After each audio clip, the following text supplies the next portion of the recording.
मंगल भवन मंगल हारी।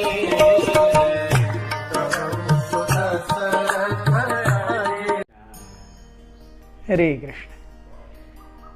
शूर्पणखा गई रोते रोते बिलखते पूरी तरीके से रक्त से सन्न और सीधे अपने भाई खर के पास गई। खर उस समय अपने राक्षस मंत्रियों के साथ में एक बैठक में बैठे हुए थे। खर के सामने जिस प्रकार से शूर्पणखा आई, शूर्पणखा उसे समझ ही नहीं पाए। खर शूर्पणखा को पहचान ही नहीं पाए। शूर्पणखा पूरी तरह से रक्त से सनी हुई और जब फाइनली खर को पता चला कि ये शूर्पणखा है, मेरी बहन है, वो चिल्लाने लगे, बोले ये क्या हो गया शूर्पणखे, यह हाल तुम्हारा किसने किया? किसने मृत्यु को दावत दी है? किसको चाहिए कि उसकी कब्र, उसकी चिता आज ही जले? बताओ मुझे। ये दुस्साहस, वो भी राक्षसों के अगेंस्ट, वो भी जानते हुए कि तुम शूर्पणखा हो, रावण की बहन, खर की बहन। इतनी मजाल। बताओ, वो गंधर्व है, वो किन्नर है, वो देवता है, वो यक्ष है, राक्षस है। आज शाम के पहले अभी अभी जाकर के उसे खत्म करूंगा और उसके रक्त से तुम्हारा अभिषेक करूंगा। खरे ये बोलने लगे। शूर्पणखा कहती हैं कि वो दो केवल मनुष्य हैं। और खरे वाले मनुष्य है? मनुष्य उनकी गिनती में ही नहीं आते। मनुष्य हैं?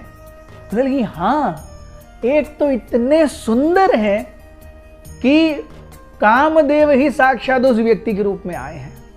वो जब चलते हैं, जब बोलते हैं, जब हिलते हैं, उनकी आंखें, उनका स्मित हास्य, उनकी भुजाएं, उनके पैर, उनके नितंब, उनकी कमर इतनी सुंदर है, आप उन्हें देखते ही आपको लगेगा अरे क्या सुंदर युग पुरुष हैं।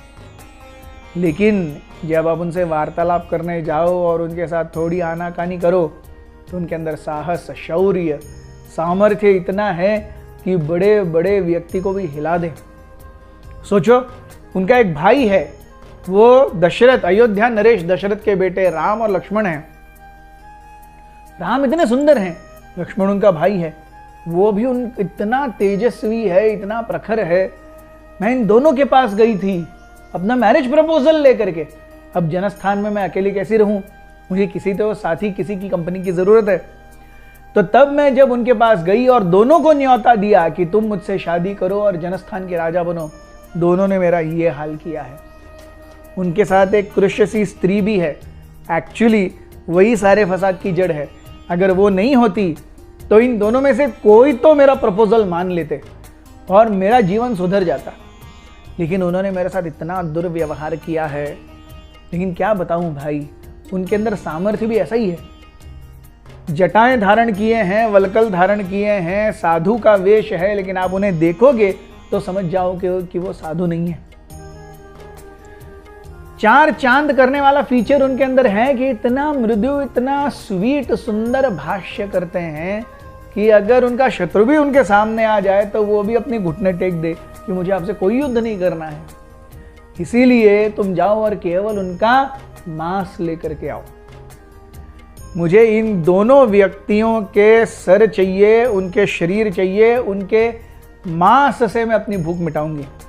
और हाँ भैया, वो जो स्त्री है ना कृष्यसी, वो भी कृष्ण है, लेकिन इतनी सुंदर है, इतनी सुडौल है कि देवता भी उनको देख करके अपने रथों से पागल होकर के गिर जाएं।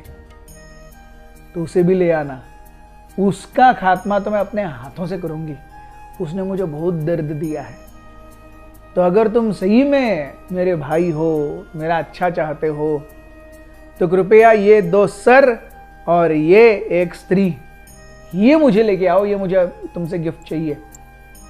खर वॉज रियली वरीड, क्योंकि आज तक राक्षस जाति ने केवल दूसरों की चीखें सुनी थी, दूसरों को दर्द दिया था, और आज पहली बार someone is daring to challenge them.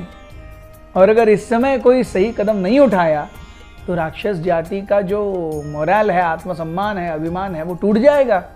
ये एक मनुष्य आकर के हमारी राजा की बहन को ऐसा हाल कर दिया तो हमारा फिर क्या आगे होगा? सो खरब was very very angry. He just got up. उन्होंने शूर्पणखा के ऊपर हाथ ऐसे फेरा, बोले बहन आज शाम तक तेरे सामने 2 सर और उस एक स्त्री को लाऊंगा. तुरंत 14,000 राक्षसों की सेना, उन 14,000 राक्षसों की सेना का नेतृत्व करते हुए 14 सेनापति और 14 सेनापतियों के साथ खर ये निकल पड़े राम और लक्ष्मण को मारने के लिए जनस्थान की ओर. अब देखना यह है कि राम और लक्ष्मण इन राक्षसों का निवाला बन जाते हैं या इन राक्षसों को ही अपना निवाला बना करके खत्म कर देते हैं. ये हम सुनेंगे अगले कुछ सेशंस में. बहुत बहुत धन्यवाद. हरे कृष्ण.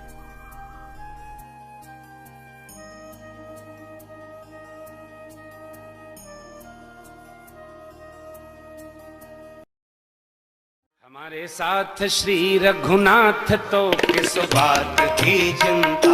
हमारे साथ श्री रघुनाथ तो किस बात की चिंता. शरण में रख दिया जब माथ तो किस बात की चिंता. शरण में रख दिया जब माथ तो किस बात